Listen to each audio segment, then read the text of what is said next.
Well, my biggest lesson, 17 years in business, will be. I'm not sure if there's a particular one that I would say is the biggest, but we have a couple. But I think one of them will be the fact that being an entrepreneur and wanting to do business at the highest level means you need to have a tough skin, means you need to be ready to hear the most unbelievable things about you. You need to be prepared for attacks, you need to be prepared for a lot, and I think sometimes some of us, when we didn't start out figuring that pattern. I didn't start business figuring out that one day I'm gonna go viral over how much I charge mentees for a year coaching program, and that would then lead to a spiral of fake news that would lead to panic with customers. I didn't sign up for that 17 years ago when I was starting, right?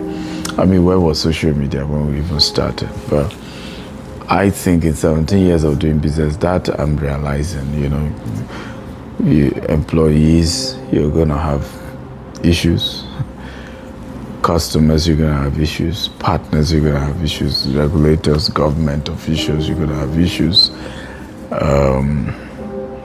And now I understand why when you look at some role models in the business space and you read about them and you see so many negative stuff, as you age, some things will just start rubbing off for you. And I think there's that innocence when your business is still young. There's still that everybody kind of like you. They see that you're able to manage things. But as soon as customers runs into thousands, project runs into tens and hundreds, there's just no way that things you didn't plan for, perception you didn't plan for, will begin to occur. So that would be my lesson. But the flip side is that nothing is impossible in terms of how big, how great. Nothing is impossible. I'm looking at this company that started just with $10, 1,000 Nigerian naira 17 years ago. I registered the company. We started bulk SMS business. We started bulk SMS before registering. And that bulk SMS evolved by 2015 into digital. It has become a digital marketing firm. We help companies sell their businesses on social media, email marketing, and SMS marketing. We're the major company, multinationals, presidential candidates were using.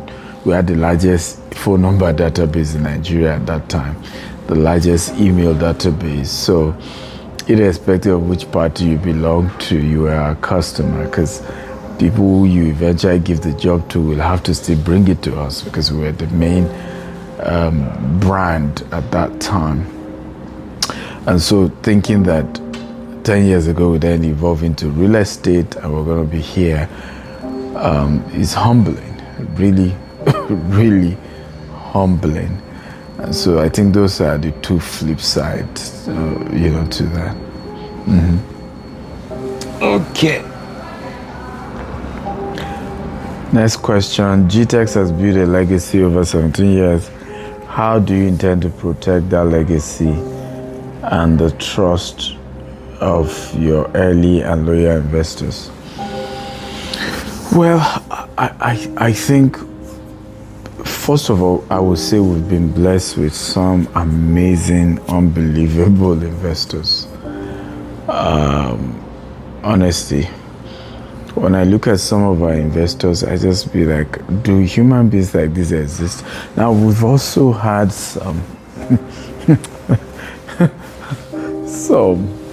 to be honest with you,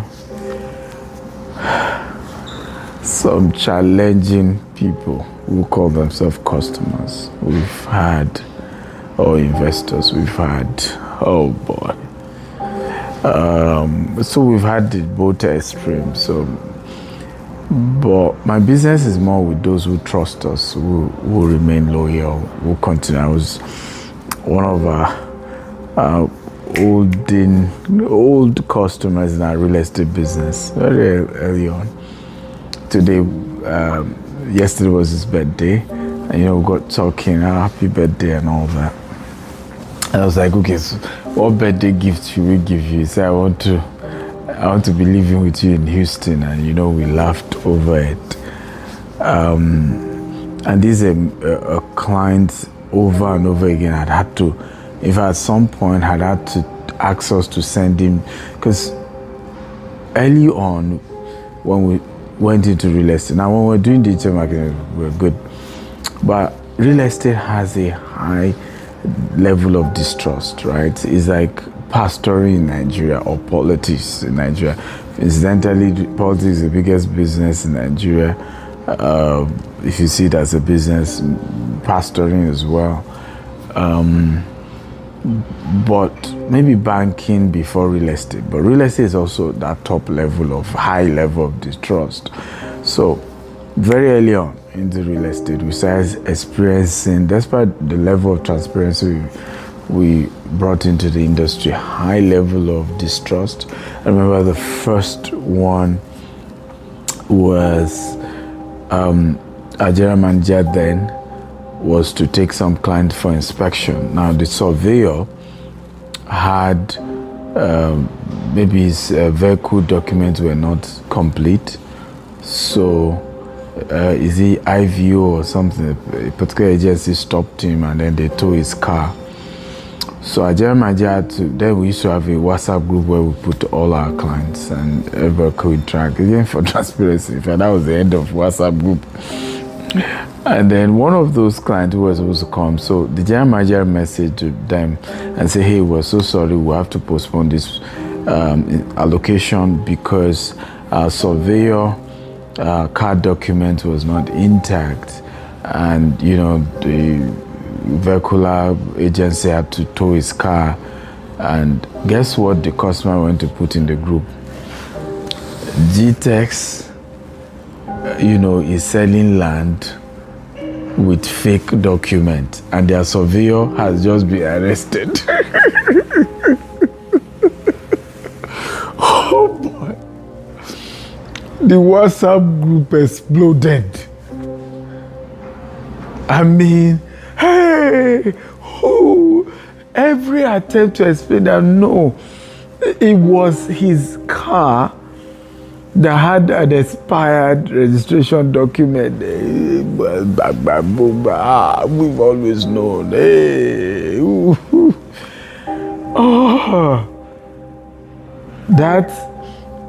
in fact, that was one of the reasons why we had to let go the general manager, because it was hard to resolve. I think that case took over a year, right? It snowballed into many issues, Some of them started bringing police, soldier to the office, all manner, right? This was many years ago. This was, I think, 9 years ago or 8 years ago.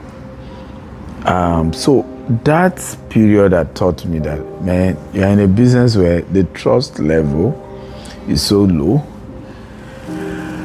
and it is what you can do is to constantly be as transparent as you can, constantly communicate as much as you can, constantly evolve, right?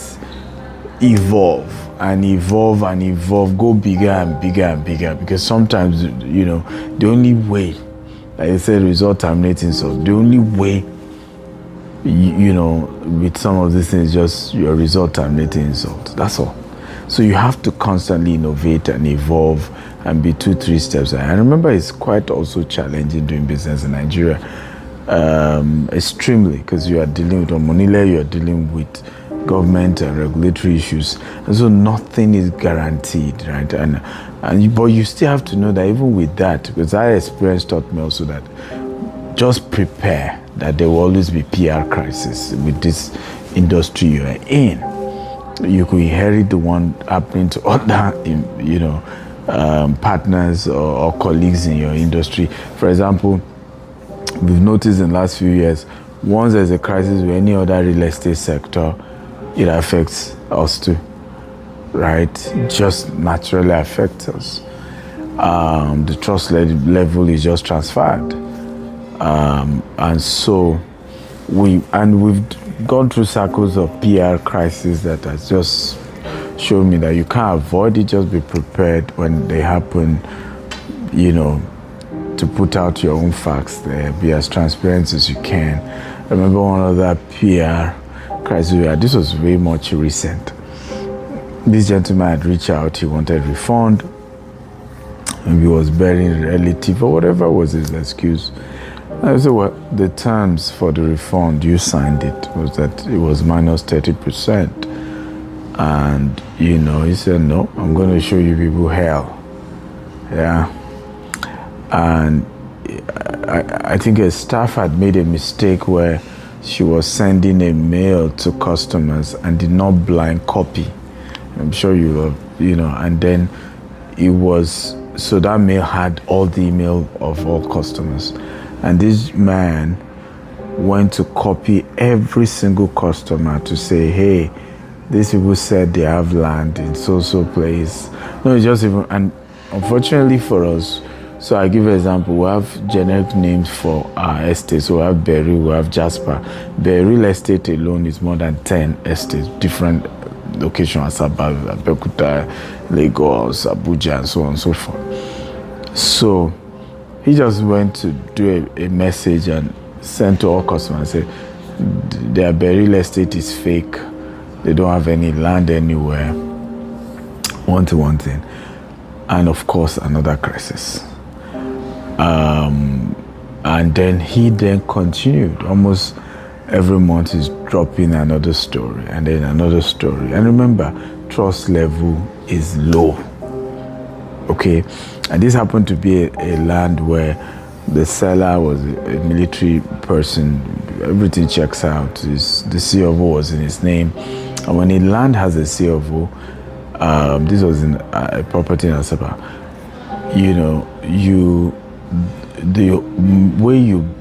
when you buy it, the transfer of ownership is done through deed of assignment and a survey. Okay, and again, there's ignorance in our sector. And so a lot of people don't even know how it works.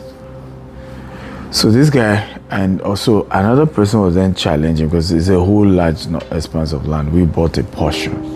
But there's somebody else challenging the ownership with this particular military colonel, and then took him to court. And this guy took the court document and said, see, the court document it shows it's also colonel, of course, whose name is on the CFO. It's a larger expanse of land. But as was this person, see, even on the court document, it didn't show Gtext's name. So they don't own the land. But nobody says, did the colonels claim he didn't sell land to us? Who will allow anybody to put signage on their land when it's not theirs and all of that? Right? If two parties have issues, they will resolve it. Our lawyers are available. If it eventually becomes a case which is rare for him to lose because the CFO is in his name. But this guy carried this story and made a whole issue. And of course, we've been through those circles over and over again. But for me, I've learned over time, just do things right. When you do things right, 1, your conscience is clear. 2, the law is on your side. Okay? And so, it doesn't matter what people do, you're solid. And I think that has been helpful. And for us as a company to continue to build trust is to be transparent, to be vulnerable, share things, open up, talk to our investors, the ones who really believe will believe. Those who don't believe have already made up their mind before anything happened, really. So there's nothing you can really do. But we have continued to just be as transparent as we can. Even my life is sometimes excessively transparent, right? Excessively so open. You know which country I am in. You know what I'm doing. All that is part of just showing people we're here. You know that we expand globally. We are here. We've built a brand. We can't hide. We can't go anywhere. And by being lucky to have started business at the age of 17, and then of course 5 years later then registered it and so on and so forth, one knows that you have to build something that will last, because you still have another 40 to 80 years to go if God allows you to live to 120. And so you want to build something that lasts. It's not even a function of money for me anymore. It's a function of legacy. It's a function of what will that name stand for. Even when one is gone, what will the name stand for? So for us, yes, that's what this is all about. And we're happy that we have a larger chunk. I was sharing with somebody recently, say, a few of your clients were complaining about they don't want to pay development levy, And I said, well, we have over 3,000 customers. And I can assure you a few of my clients that you're talking about, you will not find 50, right, out of over 3,000. And even this 50, majority has been refunded. When some of them say, oh, I'm not interested in paying, okay, you want your money back. And so, but people can keep repeating something over and over again. You can exaggerate things. And so, for me, I've been encouraged by the story of Jesus, even with employees. Sometimes people are like, why do you invest so much in your employees? Many of them will go and say, yeah, but just do the numbers. Every 12 disciples Jesus had, one was a Judas. So, and all of us will eventually realize that we're way more lucky than Jesus, right? Because most of us don't have 1 in 12. Some of us is 1 in 200, 1 in 300. So you're way much lucky. But you must keep being transparent with your investors. Keep communicating the best way you can. But at our level, because we are no longer that small organization, there's no way I, the founder of the company, and I'm no longer even involved in day-to-day running of the business anymore. I'm just an investor like other investors as well. And so there's no way I personally can communicate with over 3,000 customers, right? We have a group CEO, we have MDs for each subsidiaries, now over 10 subsidiaries, we have different customer service team, and we just appeal to customers to respect whoever is talking to them. Person may not be Stephen Akintayo, person may not even be as eloquent as Stephen Akintayo, may not even be as effective it's a process and it keeps getting better over time, but we have to find a way to respect those that are talking to us on behalf of the company. Yeah, one of the most talked about issue, development levy. So when some of our estates, remember 10 years ago we expanded into real estate, so when we started, you don't have it all figured out. At first, let's just sell land. And later we realized that if you're just selling land, so for example, you buy 10 acres, right? The family that sells 10 acres sell to you sometimes 600 square meter per plot. Some sell 400, some sell 450, some sell 500, depending on the state you are in. In fact, some sell more than 600, depending on which state. And we're in, more than 10 states, I think, now in Nigeria alone, aside Dubai, UK, and US. And what we then notice is that when they sell this plot, they don't do, there's no internal road, right? So how will I move from my plot to the next person's plot? Which road? And Lekki and a few other parts of Lagos, some of us hate the road network, we hate, and it was because of things like this. People were just buying plots. It's later in future say shift, me I shift.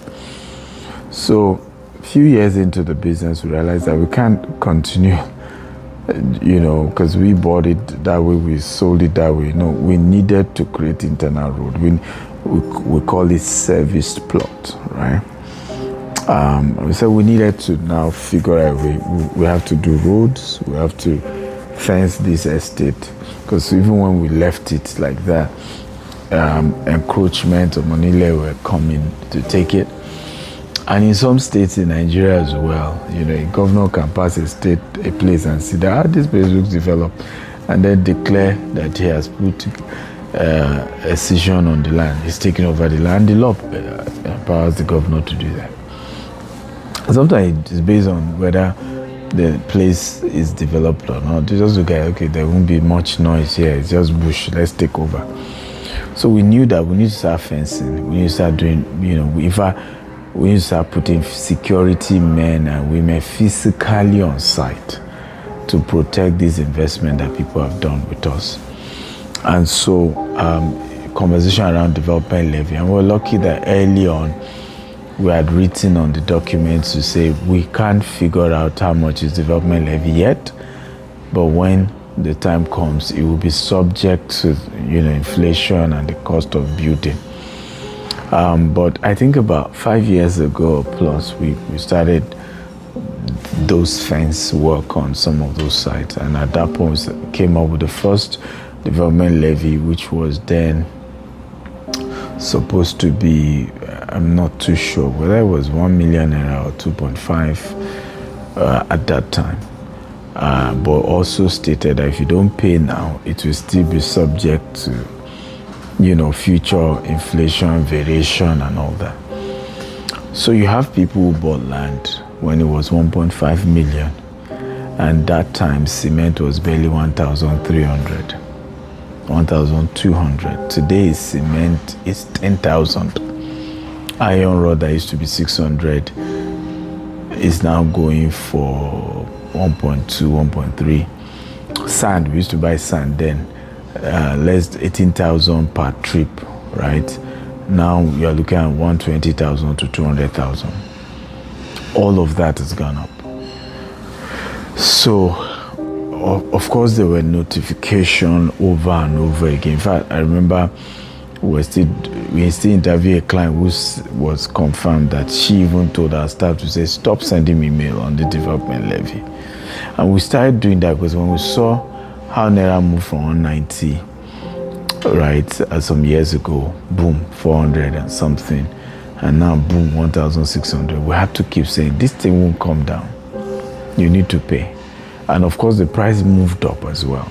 From our development levy used to be, like I said, early $1 million or so. Now it's 12.5 million. So you have people saying, no, it was 4.5, 3 years ago or 2 years ago. Why will it move to that part? It's not our fault, right? We still had this week the chairman of BUA explaining how even in one of his cement factories, gas used to be 5 billion and has just jumped up to 15 billion times 3. And these are what we were seeing in cost of, people, yes, we drag you here and there. I bought the land for X. You can't tell me the price should be X. But I wish these things are in our control. I really wish we have power over it. I wish it were. I wish. Sometimes I always say this, that if only you know me and what I stand for. Arguably, no real estate company that is into land business in Nigeria has done the kind of refund we've done, right? In fact, we target insult money in our office.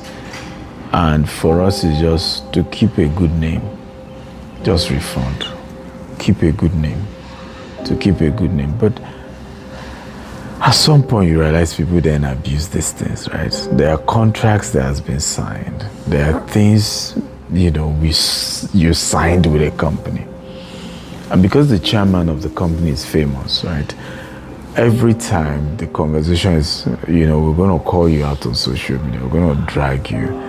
We're going to do this. And I think I've argued this, that reputation is mine. It's my reputation, not yours. And the last time I checked, my reputation is very intact. I've argued also, and this is very important, that integrity is not what you do to show off. Integrity is what you do even when you know that nobody will discover it. Nobody rather will discover that you have cut corners or you've done something wrong. That's integrity. What you do in the secret, doing the right thing in the secret, when if you had done the wrong thing, nobody will know. That's integrity, really. So it's not a lot of core values that makes us who we are. They're not seen. They're deep issues, and that's why those who know you, and they know what you stand for. And you shouldn't be bothered if you have a few people here and they're not happy. As long as you know you're doing the right thing. The right thing is the right thing. And I think what we've done also, just to be fair to customers, to now say, hey, you don't agree, we can refund you. Just give us a timeline, return the document we sent to you. I think that's also fair. That's just having a human face. I can say also that we now have a new software we're working on. It's a secondary marketplace. It's a totally different company on its own that will now be accepting people to be able to sell their properties, whether they finish paying or they've not finished paying. Right? They'll be able to sell their properties on this secondary market so that, hey, you bought a land for 1.5, you are aware that the value is gone up to maybe 30 million. You want to get a little bit more from it. You can trade it down and say, okay, well, hey, I'm willing to trade this for 5 million so that I make some money. It's also an intervention we're working on. But to be honest, for us, we have to be sincere about the fact that we've had to notify. At some point, we say, look, if you don't pay within certain times, you don't have land with us. Send us our document and we'll refund your money. There are people who, yes, that's a harsh decision, but we also don't want to be deceiving people. One of our estates, for example, 5 acres was taken away for Coastal Road. 5 acres. We still have to say we're keeping the entire place for making sure we would lose that 5 acre. Clients will still have land there. But what happened is we have sand field, we've done interlocking, we've done fence. We've lost all that, now. So we have to redo fencing. We have to sand field all over again. In fact, the sand field is now higher because the coastal road is way higher. And if we don't do it on time as well, we can lose the entire place. Right? They can come over the government, come on another project and say they have some project somewhere. And for us, the energy is, even the 5 acre, we've not been compensated. My argument is always, do I start dragging government or do I find a solution and move on? Because the energy to start dragging and going on social media, going on TV, oh, we lost 5 acre, or the government has not compensated us, oh, we've even found field they took and stuff. That energy, I can use it to develop the place. And that's my approach oftentimes to business. And yeah.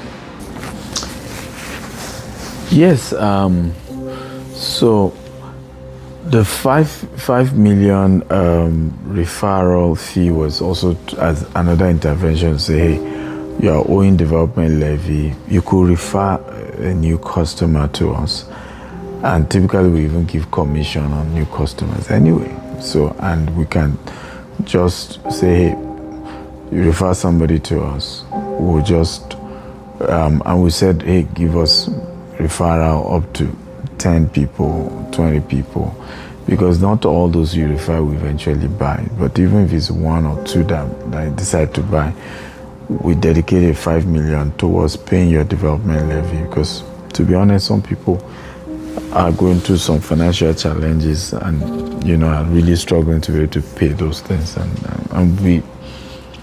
I really empathize and I understand really, and for us as a company, as management, as what's funny in my case is that I'm in the middle, because I founded the business, but I don't no longer run it day to day. I'm an investor, and I'm also, the rule applies to me as well, right? The properties I bought from Gtext as well, I'm also subjected to pay development levy and pay all these things. So it's not a case where certain rules doesn't apply. I'm the largest investor in the company, and the rule applied to me as well. But we hope that this referral concept, will help in a great way to help as many people who are in that position. Yes.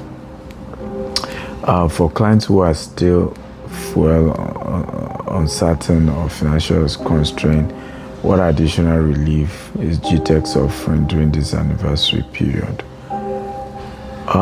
Well, there's a lot of opportunity to roll out during this anniversary period. For example, we have a 25% discount on our land for anyone investing this season.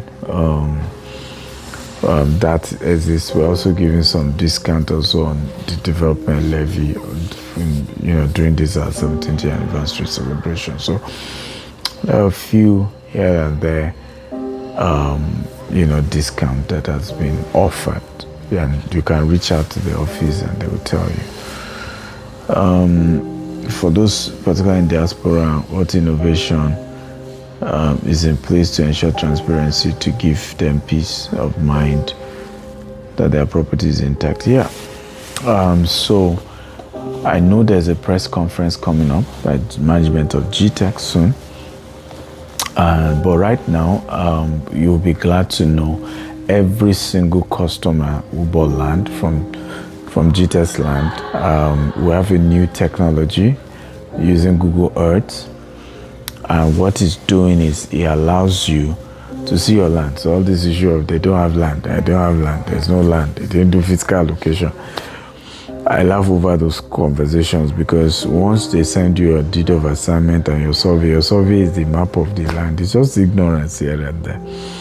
But we decided to have a map where now you log into the app and you can zoom into your land. And this is Google Earth, so it's not lying. You show your specific 400 square meter, you see the land itself. And we feel this will also is an innovation that will increase the level of trust and transparency.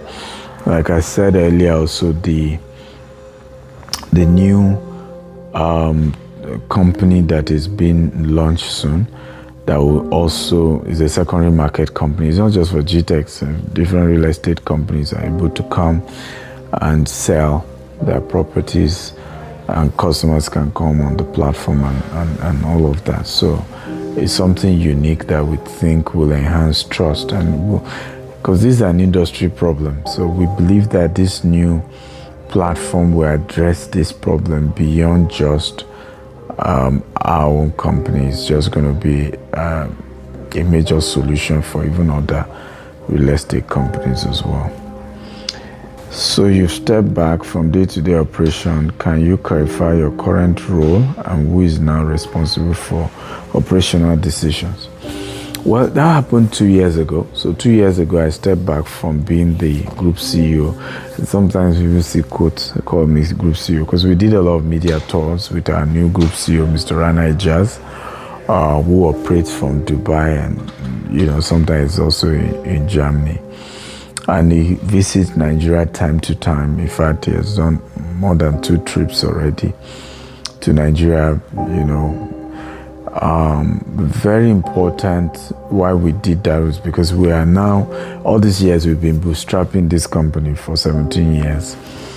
And we knew that we needed to start getting institutional funding. So he's worked with Deloitte and a lot of these bigger corporations. And and needed to come in and restructure the business so that we're positioned for institutional funding. So in the next 2-3 years, you will see, in the next 5 to 10 years, you will see massive growth. And that because we are now able to access institutional funds. It's no longer just bootstrapping with our own sales and my own personal investment to the company. And that's why we brought him. But what we also did was to now divide the entire company. We now have about 10 subsidiaries, and each subsidiary has its own MD, has its own workers, has its own team members who work there, customer care, media, and all of that. So that way, it's an agile company, and there are people running day to day. And attached to this is the profile of the group CEO, Mr. Rana Ijaz. We also have the new MD of Gtext Homes and Gtext Farm, which is Bukola Lukon. She doubled as the group head of operations. So Bukola Lukon is the assistant to Mr. Rana Ijaz. So she has 3 roles. And she's been with us for over 9 years now. And that's the beauty of a lot of the leaders. They've been in the system for a long time, so they know the business. They know all the facts. We have Farouk Usman, who was recently moved from Gtext Home to Gvest as the new head of Gvest.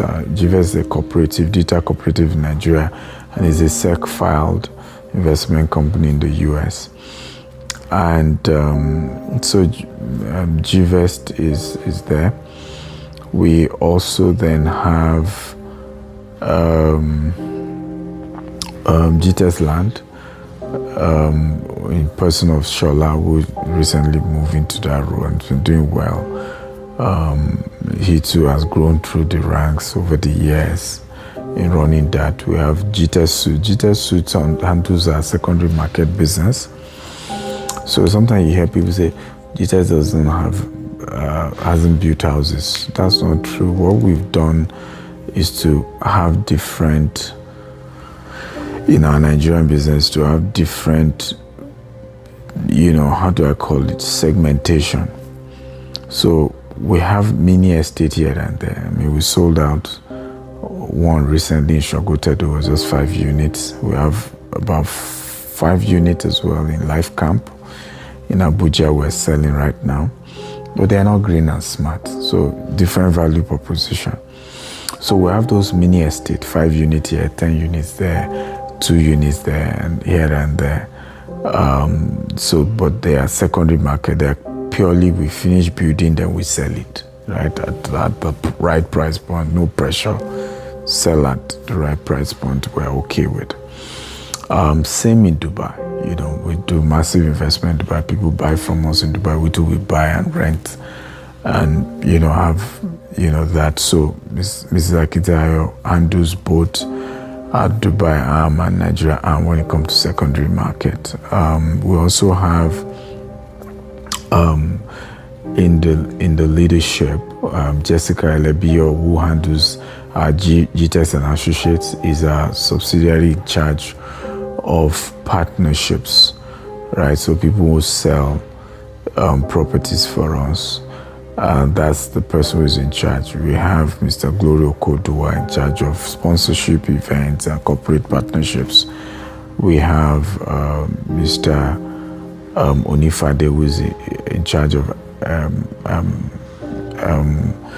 activations and coming in as the new MD for our new subsidiary, which is an app that will help for people who want to sell, you want to trade your property with Gtext or any other real estate company. So we have those huge different leadership, of course, head of legal, head of process, new head of finance. It's a very, very well structured system with head of legal. And you have all these, leaders who run different arm of the organization. And my argument is Gtext is one of the most structured real estate firm you will find. It's not a one-man business, it's not. Even my wife recently became an MD, and it's just of an arm. She's not even next to me in ranking. I happen to be the chairman, and that's more of my work now is mentorship,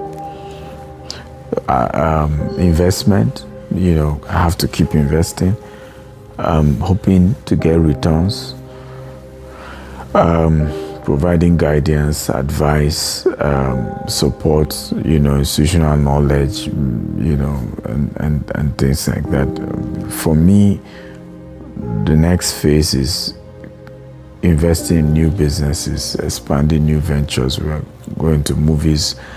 We're going to new companies that we're going to be buying. So venture capitalism. We now have a registered venture capital company and a private equity firm that will be buying a lot of companies in the US. So there's a huge expansion we're doing as we speak, but some of it we're waiting till, we're not rushing, publicizing something's going on at the moment. But yeah, those are, where I am, and mentorship. I'm big on supporting African businesses and see how more businesses we can raise and help. And that's where I am. Okay. Well, I think the new leadership is, so let me say I have absolute confidence in our leadership. These are people who are part of growing this business, and I trust them. Again, they may not be as charismatic as I am. They may not be as vocal as I am. They may not be comfortable on TV, on radio, on media. And I think they are working their way. Mind you, I've been doing this for years. I started public speaking in secondary school. So it's a lot easier. But I know that our team are working their way into that. We now have Gtext Media as well, which Farouk Usman is the MD.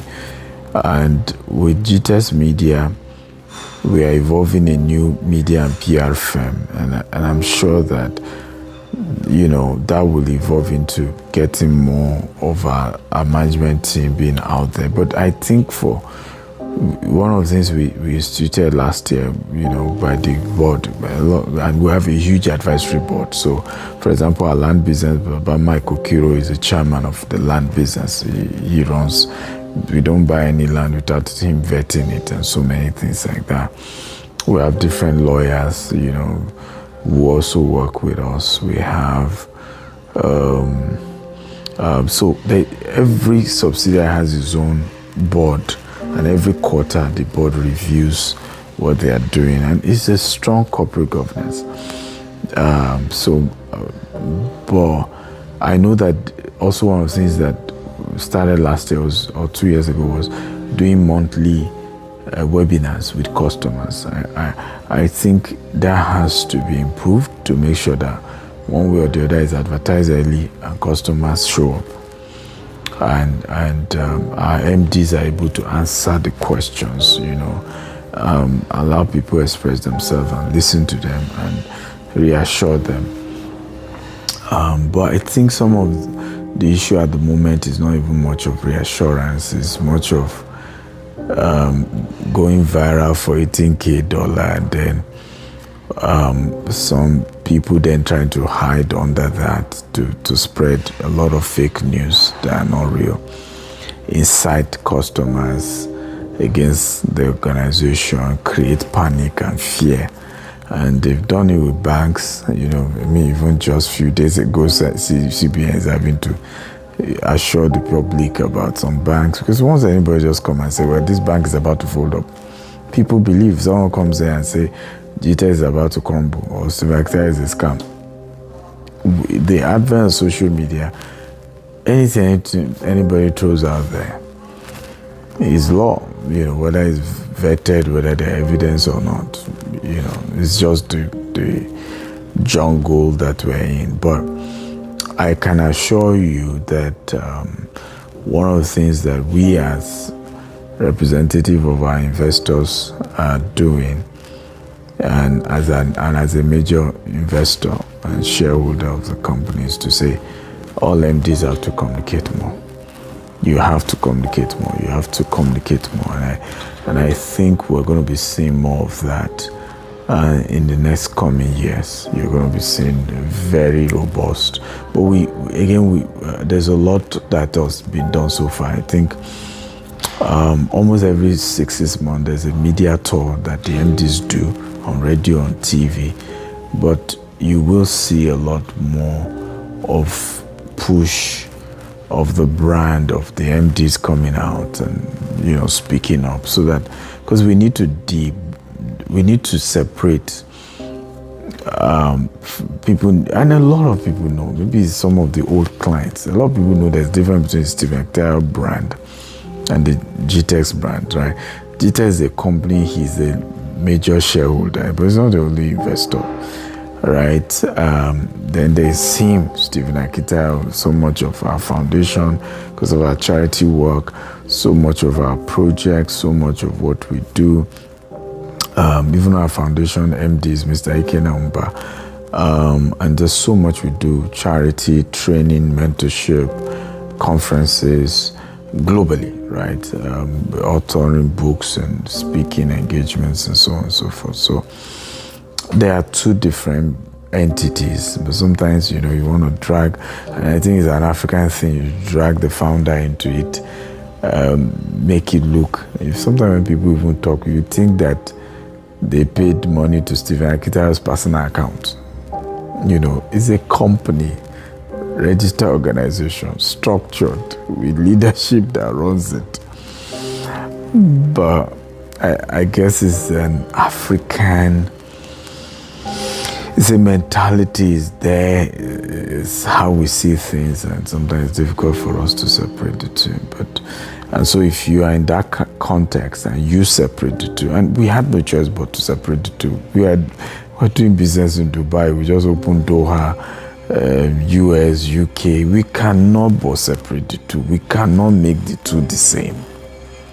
Even if we want to, we have to separate. Okay? So that's that about that. Well, as we move into our 18th year, again, like I said, Gtext Holdings is not just a real estate company. It's way bigger than that. But for our real estate, which is one of our biggest, I think from the 18th year, like I said, there is a lot of institutional funding coming in the next few years that will help us to accelerate a lot faster. What we have had to do is to make sure that we bought land, we secure the land, and in a way that we didn't have to take loan.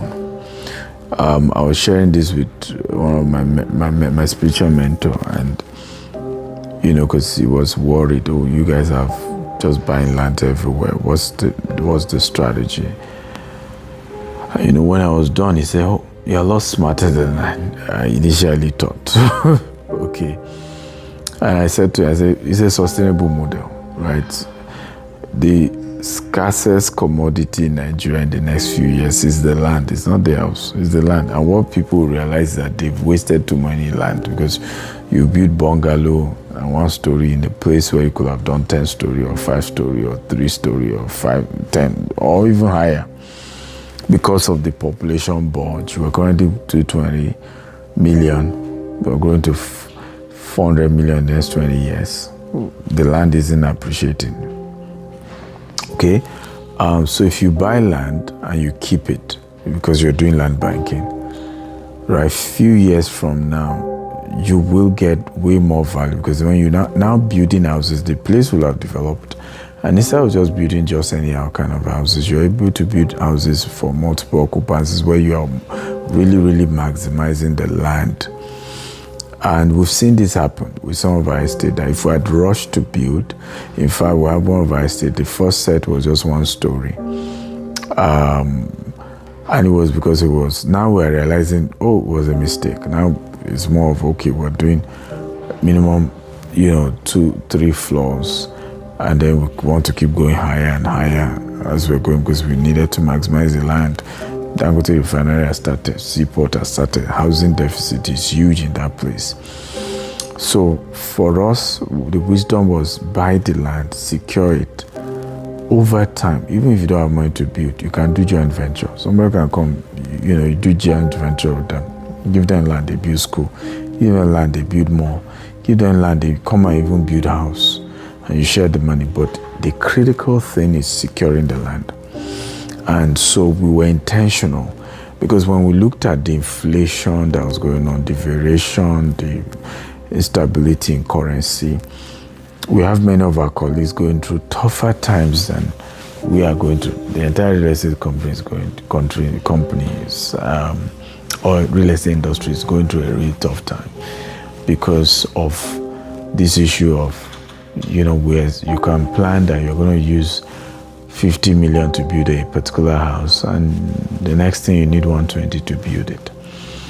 And so that has created a major issue. Now, alternatives, you could go take loan, high interest rate, not being sure if COVID could happen or anything can happen and put us into big trouble. And we just didn't want that. We wanted something sustainable. So we focused in Nigeria more on land.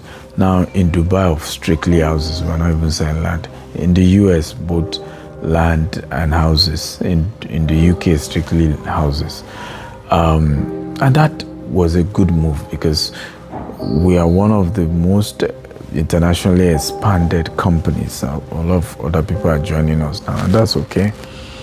But that happened during that period, because it was either you want to join the bandwagon, you just to prove a point. Okay, we're building houses, right? Or you expand. So we move from just being in Lagos and maybe Ibadan, right, to Asaba, massive expansion, Abuja, and the eastern parts of the country and many other states, and then multiple locations, even where the states we are in, and we think that has been a fantastic, clever, smart move, one of the best moves we've made, because we wouldn't have grown this fast if we were not that strategic. And we thank God for that wisdom. We thank God for that wisdom, and so it's helped us to really be solid. I mean, I'm not sure we'll be where we are today if not for those decisions, and it's turned out to be great. So going forward is easy now as the economy stabilizes for the Nigerian arm to start building houses. Here in the US, it's good news all the way. Our strategy turned out to even be way better than we thought of in the US, really. I won't go into details, but oh boy, in the next 24 months to 5 years, we're in for a great time here in the US with our expansion. So we thank God for that. We're really, really grateful for that. Well, for the rest of Gtext Holdings, it's massive expansion. So what we are doing is we're creating an ecosystem, right? What are the other things that complement each other? If you're doing real estate, you need media, you need PR. So hence Gtext Media Revival. It's existed, but we just had to revive it. Education is another major ecosystem that we're exploring. Entertainment is another ecosystem. So this year we're going to be doing 3 YouTube series. One by a gentleman called Victor Idem, one by a son of the prophet who is a Christian content creator, and his own YouTube series we told that line of a Christian content creator. We also have one other one by a gentleman called Woye who used to work with us, and then that would translate into movies, hopefully into the next year.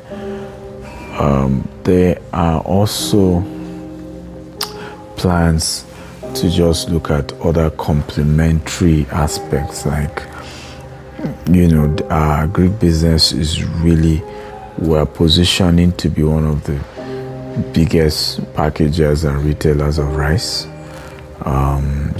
We're going to be seeing us pushing out so much of rice and other kind of grains and stuff like that in the agri sector.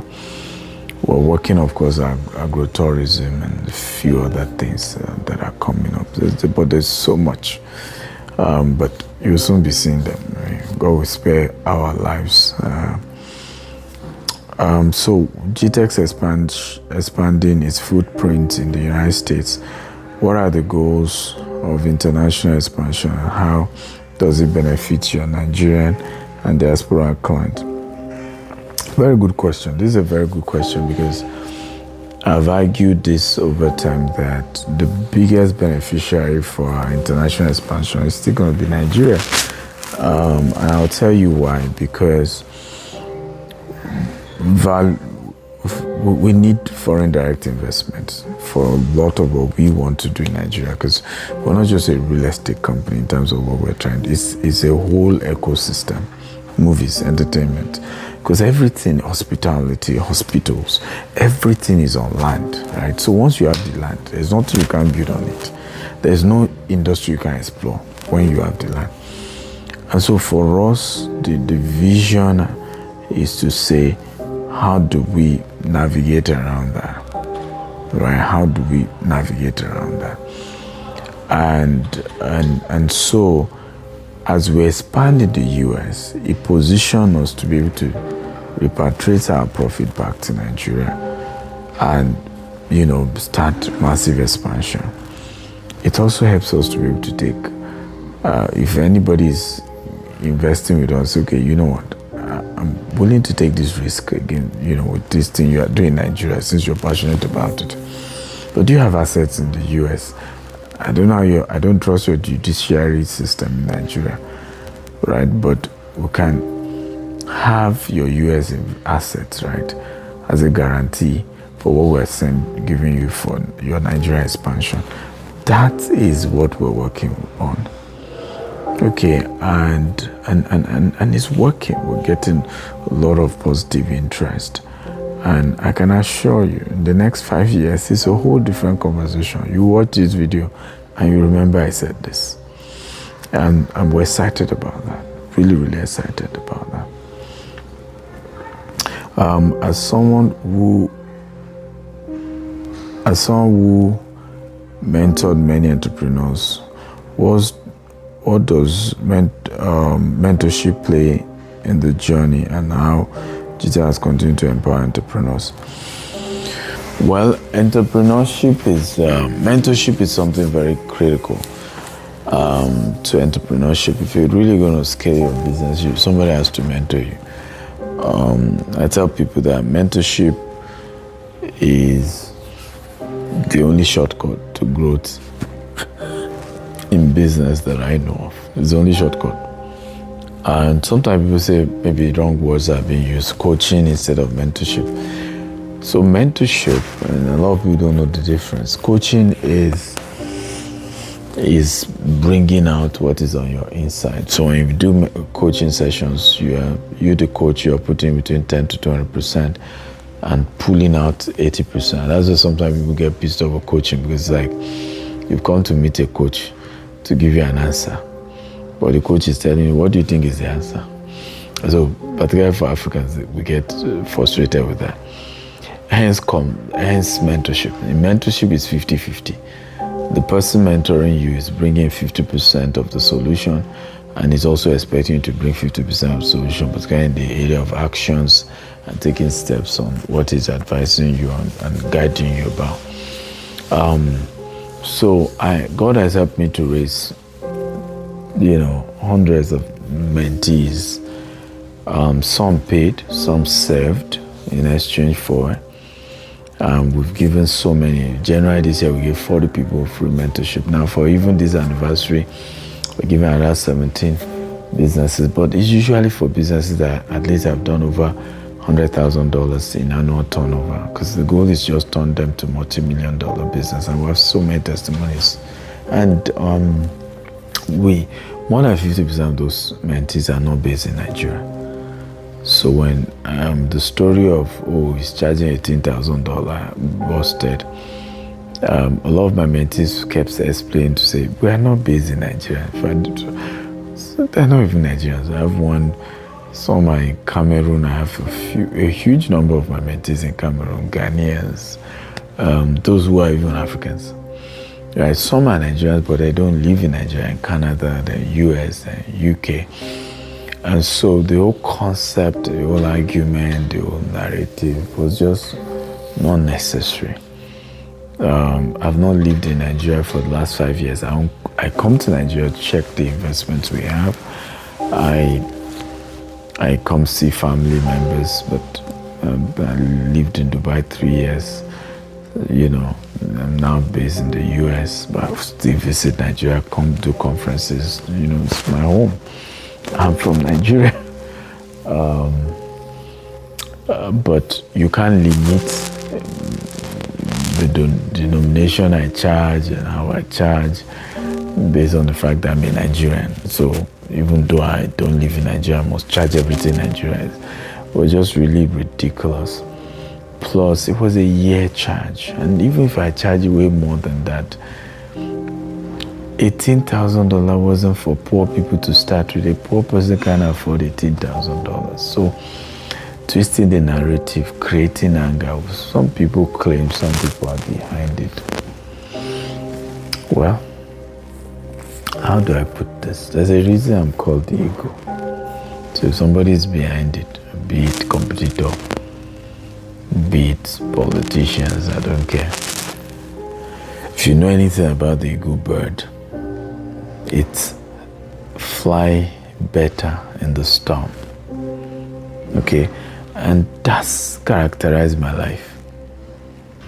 The bigger the storm, the bigger the flight. The bigger the storm, the bigger the flight. So I can watch out. That's all I would say. All I would say is just watch out. Right? There's a bigger flight. Bigger. Right? Yeah. So bigger. That's all I can say. There's some things you just, at this point, I just want to keep quiet on some things. But bigger, shocking flight. As the Lord liveth. Yeah. So, but what is important is those we've mentored, the results that terminate in Southern. A lot of testimonies are out there. If you check them, you see them. By different mentees and sharing their stories and the impact of the mentorship. So I'm happy about that. I'm more concerned about the results than anything else, right? My message for all old and new investors is that keep faith in us. First of all, I want to say thank you, right? Thank you for believing this vision. We have an amazing team of resilient investors. With the attack we faced in the last 3 weeks or so, you will have thought that by now, for a company that has thousands of investors, you would think that at least, let's say 10% of our investors will have been panicking, At least that's 300 plus investors. And as much as we have a few, but when our team even did the research, we saw that a few of those we even are no longer our customers. They are people that have been fully refunded. I think we only had 3 customers who said they wanted refund in the course of this whole 18K saga. And that's huge when you have over 3,000 customers. So that tells you that the faith, the belief, I don't know where you guys get it from, because to be honest, sometimes I myself wonder at the trust, and it puts a lot of pressure on me, right? A lot of pressure. I've said it to our management team. I said, look, these people believe in us. Why, I sometimes don't understand. Why, I don't understand. Right? But I want to say thank you. Whatever you see in us, I can only say thank you. God will bless you. But keep faith, and I can assure you, this is a brand you've been proud of. I don't know when you join us, whoever is watching this, but you have much things to be proud of. You look back the next 5, 10, 20 years from now and say, I knew I was right. I knew I was right. I knew I was betting against the right company. Now I'm here in Harvard and we're reviewing different companies, and in fact, the one we just reviewed tonight with my living roommates. One of my living roommates said, I had the opportunity to invest in this company when the valuation was just $200 million. And the company, he said he didn't believe in the company. The company went on to have a valuation of $50 billion. I mean, let me put it this way. If this guy, and he had the money, so it wasn't about the money. If he had put in just $100,000 and sold it when the valuation had hit 50 billion, right? It simply means that his $100,000 will have been worth over $10 million. That's insane. So Gtext is one of those companies that is worth having faith in. Listen, aside public speaking, writing books, podcasts, consulting, mentorship, and our foundation work, I've not done anything outside of this. Right? That's how much faith I have in it. Most people do not know that my commission for the last 10 years have not been withdrawn, running to billions. We kept putting it back into the business. I've loaned this company money over. I'm not going to do that if I don't believe in it. Oh Lord, I so believe in this company. Okay.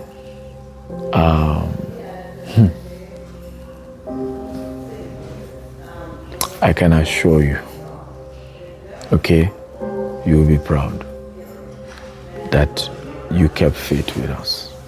And I once again want to thank you all. Happy 17th anniversary, old and new customers alike. Please reach out to the team for all the anniversary opportunities that you can leverage on, the discounts out there and all of that.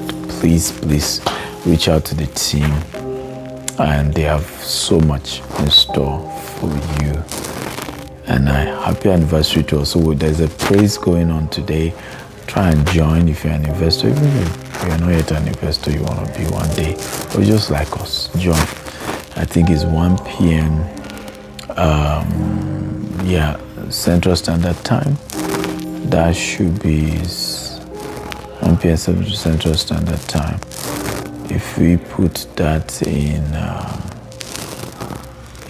Eastern, if we put that in CST, that's Houston time, that would be, I think, 7 a.m. in the morning. So you can join that, and let's BJ Sachs gonna just celebrate God's faithfulness for 17 years. No, we've been so 17 years and standing with all that the Son of Man have seen in the course of doing business.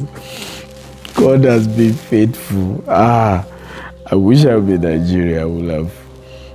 My dancing shoe would have been bigger, but I'll be joining you in the spirit. I will be in class at the time, but once I'm done with my lectures in Harvard, I will be joining, and I'll be watching the praise as well, afterwards. But happy anniversary to all of us. Thank you for doing business with us. I appreciate you. We don't take you for granted in any way, shape, or form.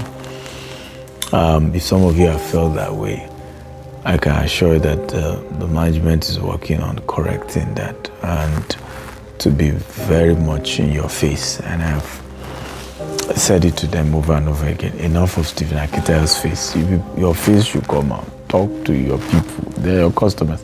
If you guys don't do business with us, these people won't have pay. They won't be able to feed their family. They won't be able to take care of themselves. So the least anybody who work with us can do to our customers is communicate over and over again. And I think our management understand that, and they're going to be doing much of that going forward. Thank you, and God bless you. Happy anniversary. Bye-bye.